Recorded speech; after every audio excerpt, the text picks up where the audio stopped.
এই যে food massage পেয়ে গেছি, সেখানে ফুড ম্যাসাজ করা যাবে। হ্যালো সবাইকে, আমার ঢাকা থেকে সিঙ্গাপুর যাওয়ার লম্বা জার্নির পার্ট 2 শেয়ার করব আজকে। এর আগের পর্বে দেখেছেন আমরা কি করে ঢাকা থেকে মালয়েশিয়া গেলাম, কি কি করলাম, ইপসিকে নিয়ে কিভাবে পুরো সময়টা কাটালাম। লম্বা একটা জার্নি আমাদের, প্রায় 14 ঘন্টার মতো। তবে হ্যাঁ, 14 ঘন্টা বিমানের জার্নি নয়, এই বাসা থেকে বের হওয়া সব কিছু মিলিয়ে একদম হোটেল পর্যন্ত যেতে আমাদের প্রায় 14 ঘন্টা লেগে গেছিল। মালয়েশিয়া বোর্ডে দেখে নিচ্ছি এখন কত নাম্বার গেটে আমাদের যেতে হবে ডিপার্চার। এখন টাইম আছে হাতে 2 ঘন্টার সময়। এই যে বোর্ডে দেখা যাচ্ছে 10টা 10-এ ফ্লাইট এবং আমাদের যেতে হবে H নাম্বার গেটে। গাইস, এখন আমরা দৌড়ের উপরে আছি। আর লঞ্চে কি যাওয়ার সময় হবে? পারবে লঞ্চ যেতে?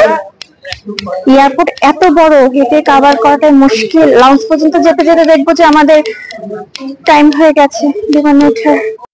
ঢাকা থেকে বিমান টেক অফ করেছে 2:05-এর টাইম ছিল, 2:15-তে টেক অফ করেছে এবং ল্যান্ডিং হয়েছিল ভোর 6টায়, বাংলাদেশ সময় 6টা, কিন্তু এখন মালয়েশিয়ান সময় কিন্তু 8টার সময় আমরা ল্যান্ড করেছি। এরপর বের হতে স্টলার নেওয়া সবকিছু মিলিয়ে এই হাফ এন আওয়ার চলে গেছে। এখন প্রায় 9টা বাজে। তো আমাদের নেক্সট হলো ফ্লাইটের টাইম 10টা 10-এ, হাতে মাত্র 1 ঘন্টা 10-20 মিনিটের মতো সময় আছে। গ্লাসটা দিয়ে ভালোই লাগছে। এদিকে আবার একটু অন্যরকম ভাবে স্ট্রাকচারের ডিজাইনটা, ওদিকে যেমন সবুজ ছিল, এদিকে একটু অফ হোয়াইটের মধ্যে। আসলে এই একটা কষ্ট, অনেক হাঁটতে হয়, এয়ারপোর্টে প্রচুর হাঁটাহাঁটি করতে হয়। হাঁটতে হাঁটতে এক প্রান্ত থেকে আরেক প্রান্ত যেতে অনেকটা সময়। আমরা এই যে এইচ গেট নাম্বারের দিকে যাচ্ছি, ABGH এইদিকে, হ্যাঁ এইচ গেট নাম্বারের দিকে যাচ্ছি এবং আমরা প্রায় 10-15 মিনিট ধরে হাঁটছি। হোপফুলি আর কিছুক্ষণের মধ্যে পৌঁছে যাবো। একটা লাউঞ্জও দেখা যাচ্ছে, এখানে যাওয়া যাবে কিনা জানি না, সবকার তো আর এলাও না। এই যে ডুরিয়ান, মালয়েশিয়ার খুব ফেমাস একটা ফল। মালয়েশিয়া যখন আসবো তখন ট্রাই করে দেখাবো। অসম্ভব বাজে স্মেল, তবে এখানে জাতীয় ফল। হঠাৎ যাওয়ার সময় এই বাবুকে চোখে পড়লো। ওরা 2টা বেবি, একজনকে কোলে নিয়েছে, আরেকজনকে ট্রলিতে শুয়ে নিয়েছে। 2টা বাবু তো একসাথে কোলে নেওয়া সম্ভব না। ইপসি নেমে যেতে যাবে এখানে, না? এটা খুব মজা। ইপসি, তুমি তো বুঝতেই পারছো না, ট্রলারে আছো। ইপসি এটার ভিতরে এসে দৌড়াদৌড়া। আর মাত্র 1 ঘন্টার সময় আছে হাতে। এখন তো টেনশনে হচ্ছে আমরা H নাম্বার গেট পর্যন্ত যেতে পারবো কিনা, কারণ আমরা যে টার্মিনাল আছি এখানে H নেই, আর একটু দূরে যেতে হবে, বাস সার্ভিস নিতে হবে। মোট কথা ট্রানজিট টাইম একদমই নষ্ট করা যাবে না, গেট খুঁজে গেটের সামনে যে ওয়েট করতে হবে। যে দেখা যাচ্ছে ডিরেকশন, চলে এসে কাছাকাছি ABGH। আমরা যাবো H নাম্বার গেটে। পিছন থেকে দেখলাম ভালোই ভিড় আছে, গেটে কিরকম ভিড় হবে কে জানে। ওয়াও, এটা তো শুনে সুন্দর মনে হচ্ছে, পাথর নাকি, সুন্দর না জিনিসটা? এলেও তো। আমরা যে টার্মিনাল ছিলাম এখান থেকে বেরিয়ে পড়ছি, নিচে ফ্রি বাস সার্ভিস আছে, বাসে করে আমাদের যেতে হবে আরেকটা টার্মিনালে। তো সেটার জন্য আমরা উঠে পড়ছি, কিন্তু যেতে যেতে এয়ারপোর্টটা দেখে নিচ্ছিলাম, কারণ এখানে আবার ব্যাক করা হবে না হয়তো।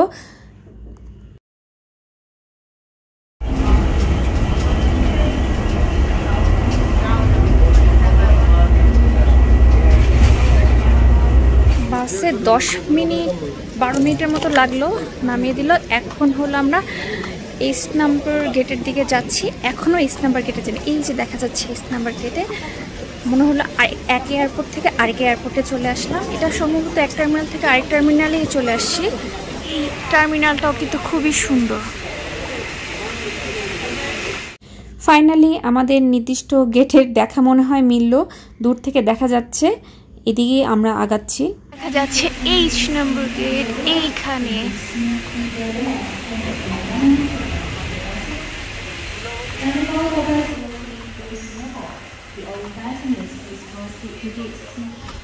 এত পারফিউম মেকআপের সামনে দিয়ে যাচ্ছে। আমি তো চিন্তা করছিলাম যে চকলেট দেখে নাই সে কান্নাকাটি শুরু করে দেয়। এখন ঘুম ঘুম চোখে আছে তো চকলেটের দিকে খেয়াল করেনি। চকলেট দেখলে আর কথা ছিল না, মেয়ে বুঝতে পারলে। দুজনের একটা ফোঁটা ঘুম নাই, মনে হচ্ছে এখানেই শুয়ে পড়ি। এই যাও, আমরা মালয়েশিয়া এয়ারলাইন্সে উঠে পড়ছি। এখন হলো মালয়েশিয়া এয়ারলাইন্সে করে আমরা মালয়েশিয়া টু সিঙ্গাপুর যাবো। সোজা চলে যাও। আমাদের কত 10 And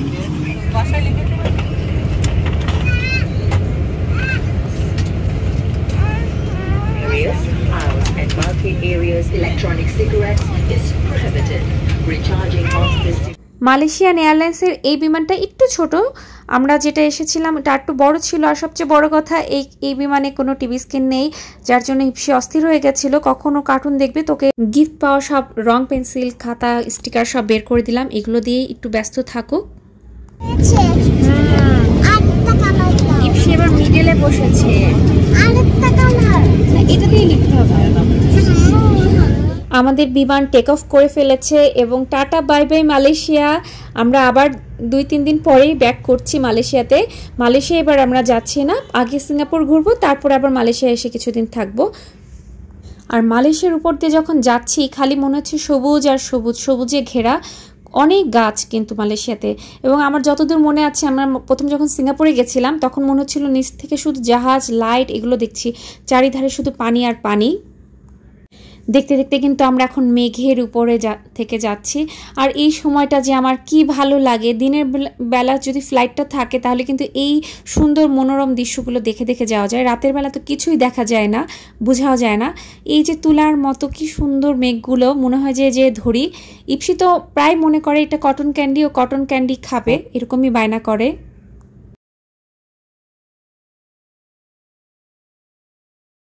আর আমাদের সিটটা যেন কেন প্রতিবারই এই পাখার উপরে পড়ে, আমি ভালো মতো একটা ভিডিও নিতে পারি না। আমি দেখেছি এই পর্যন্ত যতবার ট্রাভেল করেছি বিমানের সিটটা আমাদের ঠিক এই উইংস বরাবর থাকে, যার জন্য ভালো একটা ভিডিও নেওয়া যায় না।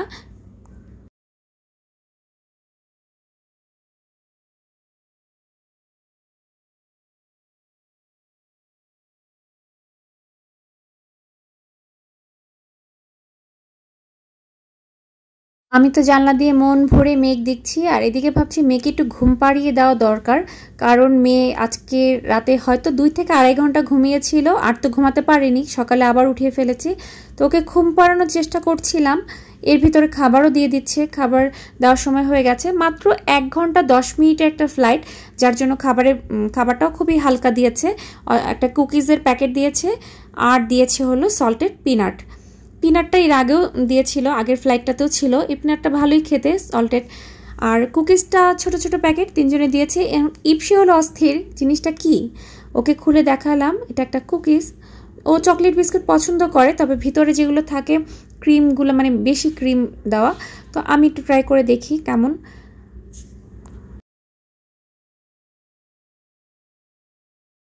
ভালোই আছে কুকিজটা, তবে অল্প কিছু ছোট ছোট কুকিজ, 4 থেকে 5টা ছিল। তো মেয়ে কিন্তু আবার কিছু সময়ের ভিতরে ঘুমিয়ে পড়লো, তাও বেশি সময় ঘুমাতে পারবে না, আমাদের ফ্লাইট আবার ল্যান্ডিংয়ের সময় হয়ে যাচ্ছে। ওই যে নিচে ছোট ছোট দেখা যাচ্ছে জাহাজ, ছোট ছোট বোঝা যাচ্ছে কিনা আমি জানি না ভিডিওতে, সমুদ্রের ভিতরে ছোট ছোট জাহাজ দেখা যাচ্ছে উপর থেকে। আমরা এখনো অনেকটা উপরে, আরটু নিচে নামলে হয়তো আরটু ভালো বোঝা যাবে। সিঙ্গাপুর শহরটাই এমন, চারিধারে শুধু সমুদ্র আর সমুদ্র, তার ভিতরে এত সুন্দর পরিষ্কার, এত গুছানো একটি শহর। আমার কিন্তু ভীষণ ভালো লাগে সিঙ্গাপুর, ইভেন আমার হাজব্যান্ডেরও খুব পছন্দ সিঙ্গাপুর শহরটাই। একদম পরিষ্কার, খুবই পরিষ্কার, সুন্দর গুছানো একটি শহর। একটু আগাতেই এক একটা জিনিস, মনোমুগ্ধকর জিনিস আপনি দেখতে পাবেন। তবে সিঙ্গাপুরের লিভিং কস্ট কিন্তু অনেকটাই বেশি। এখানে হোটেল ভাড়া, খাওয়া দাওয়া, যে কোনো কিছু কিনতে যাবেন কিংবা কোথাও ঘুরতে যাচ্ছেন, তার টিকিট প্রাইস দেখা যাবে এক একটা স্পট আপনি কভার করতে 8-10 হাজার টাকা লেগে যাচ্ছে। আর এর মধ্যে কিন্তু বিমান সিঙ্গাপুরে ল্যান্ড করে ফেলেছে। আর কিছুক্ষণের অপেক্ষা, বিমান থেকে নেমেই সিঙ্গাপুর শহর দেখতে দেখতে এই যে 2টা দিন থাকবো আমরা সিঙ্গাপুরে, মোট 2 রাত 3 দিন থাকছি। আমাদের একদম টাইট প্রোগ্রাম, সব কিছুক্ষণ সিঙ্গাপুরে থাকবো 2 দিন, আবার 2 দিন থাকবো লাংকাওয়েতে, মানে এইভাবে ভাগ করে নিয়েছি। খুবই অল্প সময় থাকছে সিঙ্গাপুর, তার মধ্যে যতটুকু সম্ভব ইপসিকে দেখাবো। ওই যে দেখা যাচ্ছে সিঙ্গাপুর এয়ারলাইন্স, এটাতেই আসার ইচ্ছা ছিল, তারপরে মনে হলো যে না, মালয়েশিয়া থেকে মানে যেখানে আর কি আর একটু কম ভাড়া পড়লো, আমরা এই জন্য মালয়েশিয়ান এয়ারলাইন্সটাই চুজ করেছি। মালয়েশিয়া এয়ারলাইন্সে মালয়েশিয়া টু সিঙ্গাপুর, তারপর সিঙ্গাপুর থেকে আমরা বাই রোডে যাব মালয়েশিয়া, দেন মালয়েশিয়া থেকে আবার বাই এয়ারে ঢাকায় আসবো। এই যে আমার ইপসিতা বুড়ি টুকটুক করে একাই নেমে যাচ্ছে, ঘুম হয়ে গেছে। এবার আমাদের স্ট্রলারের জন্য অল্প কিছুক্ষণ অপেক্ষা করতে হবে, স্ট্রলার পেলেই আমরা বেরিয়ে পড়বো। ফাইনালি সিঙ্গাপুর 6 বছর পরে আসলাম। 19 সালে এসেছিলাম, এখন আবার 2025 সালে এসেছি। 6 বছর পুরো হয়নি, 19-এর অক্টোবরের দিকে এসেছিলাম। চলো চলো চলো, দুজন হাত ধরে ধরে চলো।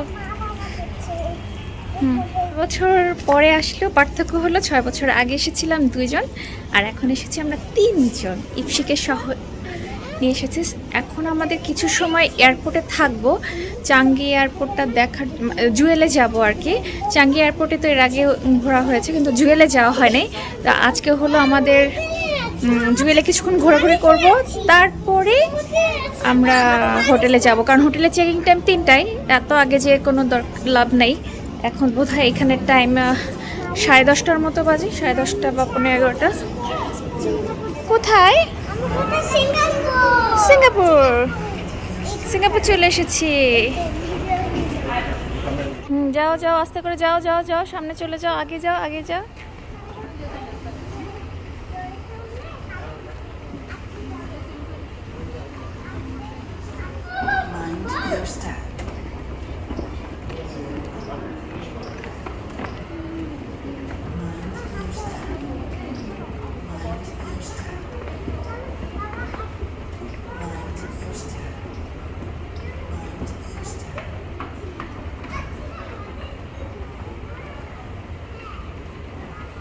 এবার দুজনকে স্টলের বসিয়ে দেওয়া হয়েছে, কারণ ওরা খুব দৌড়াদৌড়ি করছে। দুজনকে স্টলের আটকে দেওয়া হয়েছে। 6 বছর পরে আসলাম না দিদি, কোনো পরিবর্তন মনে হচ্ছে? যাইনি তো এখনো চাঙ্গিতে, কিন্তু আমরা দুজনই মানে সিঙ্গাপুর ঘুরে গেলাম, জুয়েলে ঘোরা হয়নি। আজকে আমরা জুয়েলে যাবো, তাই না? জুয়েলটা কেউ সিঙ্গাপুরে আসলে মিস করে না, আর আমরাই হলো মিস করে গেছি। আমার অরিশ বাবাটা কোথায়? আমাদের সময় অফ ছিল। অরিশ অফ ছিল? না না না, কাজ চলছে।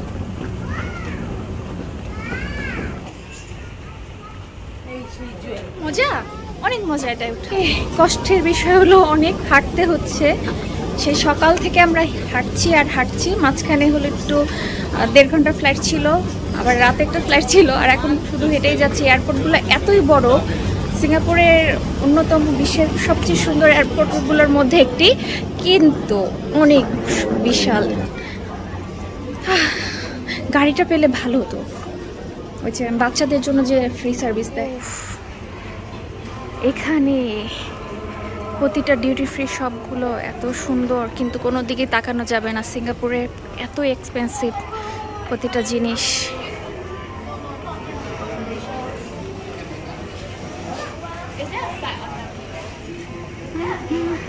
আমরা এখন টার্মিনাল 2-তে আছি। এইখানটাও কিন্তু অনেক সুন্দর। এই টার্মিনালটা ঘোরার এখন একদমই সময় নেই, বাচ্চা সহ সবাই, বেবিরা, আমরা সবাই ভীষণ টায়ার্ড, ঘুম নেই সারা রাত। এই পুরো চাঙ্গি এয়ারপোর্টটা ঘুরতে আমার মনে হয় 1-2 দিন সময় লেগে যাবে, পুরোটা ঘুরে যদি কভার করতে চান এয়ারপোর্টের প্রতিটা অংশ ঘুরে ঘুরে। এখানে বাটারফ্লাই গার্ডেনও আছে, অনেক কিছু আছে, ফ্রি অ্যাক্টিভিটিস অথবা টিকিট করে অনেক কিছু করার আছে এই এয়ারপোর্টে। তবে আমাদের হাতে সময় নেই। আমার ভীষণ ইচ্ছে ছিল পুরো এয়ারপোর্টটা কিছুটা, মানে যেগুলো ফ্রি অ্যাক্টিভিটিস আছে এগুলো কভার করার। আসলে ছোট বেবি নিয়ে এখন একটু ডিফিকাল্ট। ইপসিতা একটু বড় হোক, যদি সুযোগ হয় আবার আসবো সিঙ্গাপুর। আর আমাদের কিন্তু ইমিগ্রেশন কমপ্লিট হয়ে গেছে। ইমিগ্রেশনটা ভীষণ স্মুথ ছিল, জাস্ট মেশিনে আমাদের পাসপোর্টগুলো স্ক্যান করে নিয়েছি, কমপ্লিট হয়ে গেছে, ভীষণ স্মুথ ছিল ইমিগ্রেশন। এবার যাচ্ছি বেল্টের দিকে আমাদের ব্যাগ কালেক্ট করতে। ব্যাগ মনে হয় অলরেডি দিয়েই দিয়েছে। এবার যাচ্ছি আমরা ব্যাগ কালেক্ট করতে। 38 নাম্বার বেল্টে দিবে, 39, এরপরটা 38। আমাদের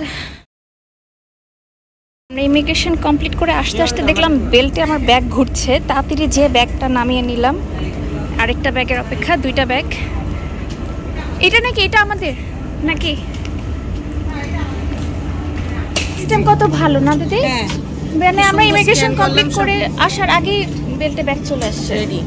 আর বাংলাদেশে আর টেনশন বুক ধুক করে যে ব্যাগ না কেটে ফেলে, কতক্ষণ এত সময় লাগে। আমার মেয়েটার অনেক ক্ষুধা লেগেছে, অনেক ক্ষুধা লেগেছে, কতক্ষণ খাওয়া দাওয়া করে না। একগুলো বাংলাদেশ থেকে বোর্ডিংয়ে দিয়ে দিয়েছিলাম, আর মালয়েশিয়ায় নেমে শুধু আমরা ট্রানজিটের পরে চলে আসি। কিন্তু টেনশন হচ্ছে, ব্যাগ একটা পেলাম, আরেকটা কি মালয়েশিয়া থেকে গেল কিনা। আর মালয়েশিয়া থেকে তো আর ব্যাগ পাইনি, তখন তো সরাসরি আমরা সিঙ্গাপুরের উদ্দেশ্যে উঠে পড়েছে। এখন ঘড়িতে সকাল 11:30, মানে সিঙ্গাপুরের সময় 11:30, বাংলাদেশের সময় 9:30। সিঙ্গাপুরের জুয়েল চাঙ্গি এয়ারপোর্ট কিন্তু বিশ্বের সবচেয়ে সুন্দর এয়ারপোর্টগুলোর মধ্যে একটি, আর তাদের সাইজও কিন্তু অনেক বিশাল। এই যে আমাদের এখন অনেকটা সময় হাঁটতে হবে। ভুল করে ফেলেছি, স্কাই ট্রেন না নিয়ে হেঁটে হেঁটে জুয়েলে যাচ্ছি, অনেকটা হাঁটতে হচ্ছে। আর সবচেয়ে কষ্টদায়ক ব্যাপার হলো এদিকে ট্রলি নেওয়া যায় না, আমার জামাইকে 2টা ট্রলি নিয়ে যেতে হচ্ছে, আর আমি স্টলার ইপসিটার দিকে নিচ্ছি। এই যে ওই স্কাই ট্রেনটা আমরা মিস করে গেছি, এই স্কাই ট্রেনে চড়ে আসলে একদম সোজাসুজি জুয়েলে যে পৌঁছাতে পারতাম, আর আমাদের এখন হাঁটতে হাঁটতে অবস্থা খারাপ। এটা কেউ ভুল করবে না, অবশ্যই স্কাই ট্রেনটা দিবে। সিঙ্গাপুর এয়ারপোর্টের এক টার্মিনাল থেকে আরেক টার্মিনালে যাওয়ার জন্য কিন্তু এই স্কাই ট্রেনের সুব্যবস্থা রয়েছে এবং এটা একদমই ফ্রি, এটা কেউ ভুল করবেন না, অবশ্যই স্কাই ট্রেনটা দিবেন। আর এই যে ঝর্ণা, এটা কিন্তু 11টা থেকে শুরু হয়ে যায়। আমরা আস্তে আস্তে অলরেডি শুরু হয়ে গেছে, কারণ আমাদের এখন প্রায় 12টা বেজে গেছে। এত সুন্দর মনোমুগ্ধকর পরিবেশ, আমি উপর থেকে দেখছিলাম আমরা, এরপরে ভাবছি নিচে যাব, নিচে যেয়ে আরও কাছ থেকে দেখব। এই জুয়েল টার্মিনালের ওয়াটারফলটা কিন্তু ওয়ার্ল্ড লার্জেস্ট ইনডোর ওয়াটারফল এবং এটার উচ্চতা 130 ফিট লম্বা। এটা সকাল 11টা থেকে শুরু হয়। যারা রাতের ফ্লাইটে আসেন কিংবা সকালের ফ্লাইটে আসেন, এইটা মাস্ট, জুয়েলটা একবার হলেও ঘুরে যেতেই হবে। আমরা তো গতবার এসে এটা মিস করে গেছি, কেন যেন আমাদের এখানে ঘোরা হয়নি বা সময় হয়নি। তো এবার আর মিস করিনি, ইপসিকে নিয়ে আমরা চলে এসেছি এই ওয়ার্ল্ড লার্জেস্ট ওয়াটারফল দেখতে, ইনডোর ওয়াটারফল। এটা কিন্তু দুর্দান্ত, আর এখানে এত সুন্দর ময়েস চারিদিকে, ওই যে পানিটা পড়ছে তার পানি ছিটে ছিটে একদম ঠান্ডা হয়ে আছে পরিবেশটা, আর চারিধারে কিন্তু প্রচুর গাছ। এই যে উপর থেকে দেখছি আমরা, ওই উপর থেকে এখন হলো নিচের ফ্লোরে যেয়ে দেখব। এটা হলো মোট 10টা তালা জুড়ে জুয়েলটা আছে, 5 তালা হলো জুয়েলের নিচের দিকে আর 5 তালা উপরে, এটা মিডিলে এরকম ডিজাইন করা। প্রথমে আমাদের একটু লিফট খুঁজতে হবে, কারণ স্টলার নিয়ে ট্রলি নিয়ে আমাদের নামতে হবে। ব্যাগ কোথায় রাখবো, ব্যাগ নিয়ে আমরা ঘুরছি এই জুয়েল দেখার জন্য। অনেকে ব্যাগ এখানে সাইড দিয়ে লাইন দিয়ে রেখে দিয়েছে, আমরাও রেখে দিলাম। শুধু স্টলার নিয়ে ইপসিকে নিয়ে সোজা নিচে চলে যাচ্ছি। নিচের থেকে একটু সুন্দর করে দেখে আমরা কিছু পিকচার তুলে নিয়েছি। লিফট থেকে যখনই নামবেন তখনই কিন্তু এইরকম সুন্দর চারিপাশে শুধু গাছ আর গাছ দেখতে পাবেন। আর আমার তো এই ওয়াটারফল দিয়ে চোখ সরছেই না, বারবার মনে হচ্ছে এটা দেখি। আর এটা কিন্তু রাতে সন্ধ্যার পর থেকে এখানে আবার লাইট শোটাও হয় এই ইনডোর ওয়াটারফল দিয়ে। এখানে এই লাইট শোটাও দেখার ইচ্ছে থাকলেও সম্ভব নয়, কারণ রাত পর্যন্ত কে অপেক্ষা করবে। আমরা নিচে চলে এসেছি, এই যে নিচ থেকে আমি দেখাই, আমরা এই উপরে ছিলাম, ওইখানটাতে ছিলাম, ওইখান থেকে এই যে এখন নিচে চলে এসেছি কাছ থেকে ওয়াটারফলটা দেখার জন্য। নিচেও কিন্তু সুন্দর বসার ব্যবস্থা আছে, অনেকে চাইলে এখানে বসা পিকচার তোলা। আমার এই ইনডোর ওয়াটারফলটা দেখে আসলে মনটা ভরে গেল। কাছ থেকে যে একটু জলগুলো ছুঁয়ে নিচ্ছিলাম, মানে যত ক্লান্তি ছিল মনে হচ্ছে চলে গেছে। এখানে মনে হচ্ছে আরও কিছু সময় থাকি, আরও কিছু সময় ঘুরি। এখান থেকে যত মন ভরে ভরে শুধু পিকচার তুলি, কিন্তু এত সময় তো থাকা যাবে না, হোটেলে যেতে হবে। বাবুগুলো সবাই টায়ার্ড হয়ে গেছে, নির্ঘুম রাত কেটেছে। জুয়েল তো ঘোরা হলো, এবার একটু টিকিট প্রাইস নিয়ে কথা বলি। টিকিট প্রাইস বা ফ্লাইট টাইমিংটা কেমন ছিল, বেবি নিয়ে আসলে এই টাইমিংটা কেমন হয়, সব কিছু নিয়ে এখন কথা বলবো। আমাদের হলো ফ্লাইট ছিল রাত 2টা 5 মিনিটে মালয়েশিয়া এয়ারলাইন্সে। প্রথমে আমরা মালয়েশিয়া এসেছি, তারপরে আমাদের নেক্সট ফ্লাইট ছিল সকাল 10টা 10 মিনিট মালয়েশিয়া থেকে সিঙ্গাপুর আসার। তো সব মিলিয়ে ফ্লাইট টাইমটা কম, তবে এই যে ট্রানজিট ছিল মাঝখানে 2 ঘন্টা, বাসা থেকে বের হওয়া অনেকটা সময় বেবিকে নিয়ে, এটা একটু ডিফিকাল্ট হয়ে যায়। আমার কাছে মনে হয় যে একটু সময় আগে থেকে যদি টিকিটটা করেন সিঙ্গাপুর এয়ারলাইন্সে, সিঙ্গাপুর টু ঢাকা করলে সবচেয়ে ভালো। তারপরে না হয় সিঙ্গাপুর থেকে মালয়েশিয়া কিংবা থাইল্যান্ড ঘুরে নিলেন। তো আমাদের টিকিট প্রাইস পড়েছে পার পারসন 50,000 টাকা, 50,000 টাকা পার পারসন। আর বেবিদের ক্ষেত্রে আমার মেয়ে হলো 4 বছর, তো ওর হলো টিকিট প্রাইস পড়েছে 45,000-এর মতো। 2 বছরের নিচে বেবিদের একদম 50% কম হয়, আর 2 বছর উপরে হলে 25% অফ হয় মেইন, মানে ভাড়া অ্যাডাল্টদের ভাড়ার তুলনায়। তো এই ছিল আমাদের টিকিট প্রাইস। আর আমাদের কিন্তু আবার মালয়েশিয়া টু ঢাকার টিকিট ইনক্লুড এই 50,000 টাকার ভিতরে। Dhaka to Malaysia, Malaysia to Singapore, then Singapore থেকে আমরা বাসে যাব, এটার ফেয়ারটা এর মধ্যে ইনক্লুড না। এরপরে আমরা মালয়েশিয়া থেকে আবার ঢাকায় ব্যাক করব। আমরা কিন্তু জুয়েল থেকে অলরেডি বেরিয়ে এসেছি। আমরা এখন একটা ট্যাক্সি কাউন্টারে দাঁড়িয়ে আছি।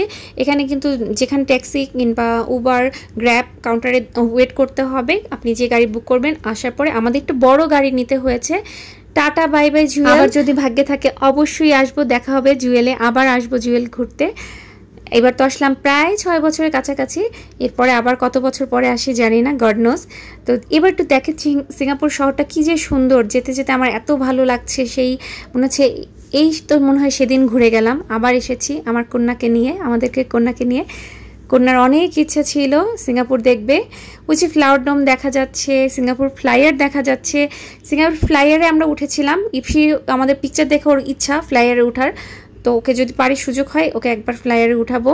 ফ্লাওয়ার ডোম আর ক্লাউড ফরেস্টে হয়তো বাবুরা ভালো পছন্দ হবে না, এটা বড়দের জন্য ভালো, অ্যাডাল্টদের জন্য। এবার আসি ট্যাক্সি ভাড়া নিয়ে। আমাদের এয়ারপোর্ট থেকে হোটেল পর্যন্ত ট্যাক্সি ভাড়া পড়েছে $65, তার মানে বাংলাদেশের টাকায় 6500 টাকা। সিঙ্গাপুরে কিন্তু ট্যাক্সি ভাড়া অনেকটাই হাই। যেখানে যাবেন চেষ্টা করবেন এমআরটি কিংবা বাস সার্ভিস নেওয়ার জন্য, বাসে যাওয়ার। ট্যাক্সি যদি আপনারা বেশি মানুষ থাকেন একসাথে তাহলে ট্যাক্সি ওকে। তো আমরা হোটেলে চলে এসেছি। হোটেল বসে আমাদের রুম বুক করা হয়েছে এবং ঢুকতেই এত ভালো লাগলো। সিঙ্গাপুরের মতো এত এক্সপেন্সিভ শহরে এত সুন্দর একটা হোটেলে আমরা এসেছি। এবার দেখা যাক রুমটা কেমন পাই। এখানে কিন্তু চেকিং টাইম দুপুর 3টা এবং চেক আউট টাইম সকাল 11টা। মারাত্মক লেভেলের টায়ার্ড, তবে একটু ভালো হলো, রুমটা তাড়াতাড়ি পেয়ে গেছি। 13 ফ্লোরে রুম পেয়েছি। আমাদের রুম হলো 1380। এটা আমাদের রুম। আই হাই, রুম শুরু হতেই তো শেষ হয়ে গেল। হ্যাঁ, উইন্ডো আছে, ভালো আছে। ইপসি কি ফ্রিজ খুলে দেখছে, ফ্রিজে কি কি আছে। একটা মিরর আছে। রুমের ভিডিও পরে আপলোড করব, রুম ট্যুর পরে দিচ্ছি। আগে ফ্রেশ হয়ে নি, আমরা এত টায়ার্ড।